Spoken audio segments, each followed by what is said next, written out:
Hello everyone, welcome to the Newsbrowse News broadcast.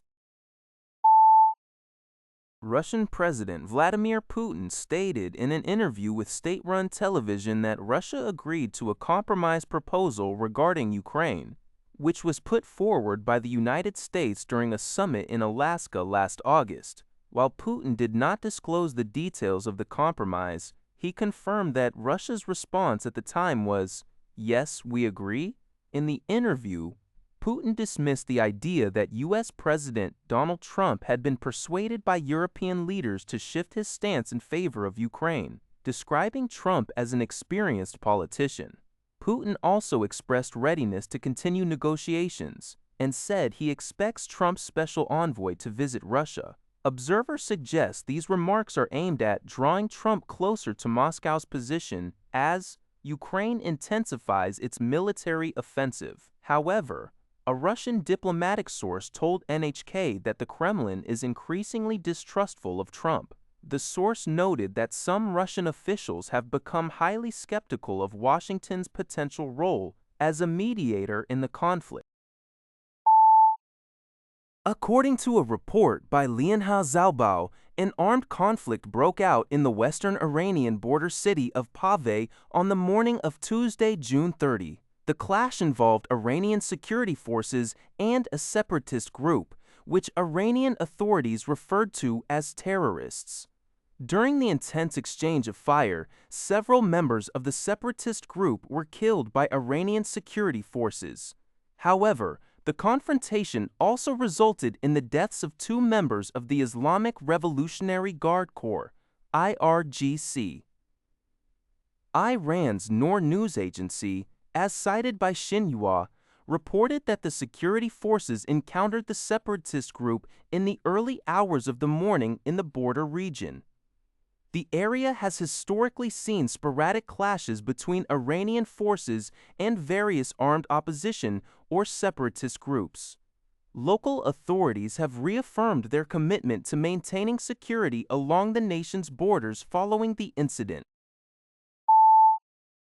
According to CBS News, a rare and shocking explosion from an explosive device seriously injured 3 people at a residential building in Monaco on Monday night. The victims have been identified by French and Ukrainian media as sanctioned Ukrainian construction tycoon Vadym Iermolaiev and his family, which includes 2 adults and a child.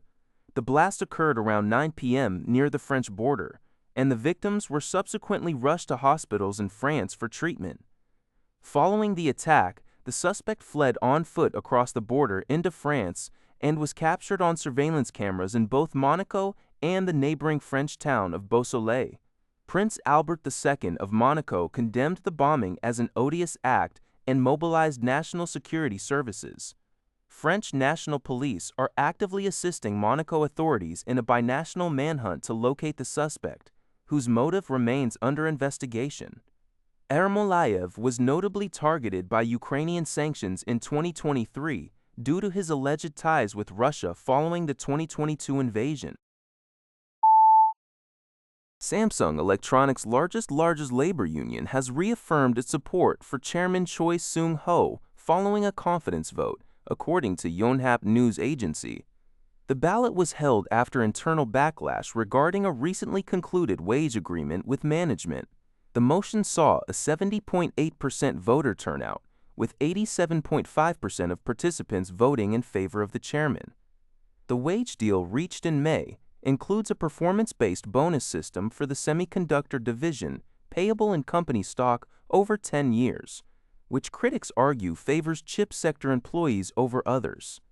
As the union's membership, once over 76,000, has declined, Choi announced plans to pursue separate bargaining for the device solution DS division to secure better outcomes, utilizing legal provisions for unit separation.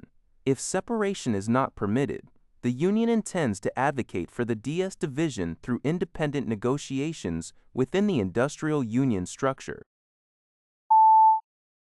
According to a report by Antara, Indonesia and Malaysia are actively expanding their bilateral cooperation in the fields of law, human rights, immigration, and corrections. This development follows a high-level meeting in Putrajaya between Indonesian Coordinating Minister Yusril Ihza Mahendra and Malaysian Prime Minister Anwar Ibrahim.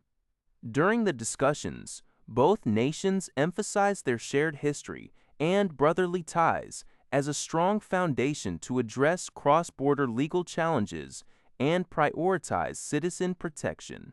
A major focus of the meeting was the progress on a draft agreement regarding the transfer of prisoners between the two countries.